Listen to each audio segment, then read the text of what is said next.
Obama's defense secretary just shredded Trump for skipping Veterans Memorial. This weekend, President Donald Trump stunned the nation when he decided to bail on attending both a ceremony honoring fallen World War I soldiers on Saturday and skip out on a visit to the Arlington National Cemetery this afternoon. One of the most basic duties of the leader of a nation is to lead its people in honoring those who have sacrificed their lives in its service. And for him to fail not once but twice at this sacred duty is beyond disgraceful.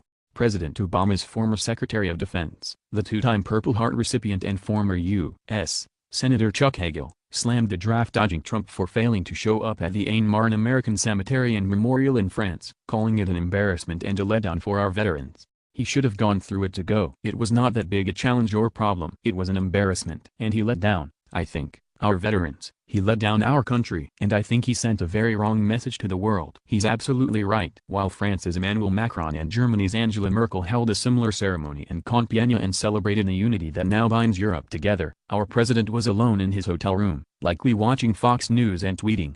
Hagel also tore into Trump for failing to visit any combat zones yet, which the majority of predecessors had done by this point in their presidencies. To me, it's a recognition that when the country has men and women at war who are dying, like we do have people dying, still, in Afghanistan, and not recognize that by going and by looking and asking questions and being part of that personally, rather than just getting reports in the morning or in the afternoon, that's a misstep.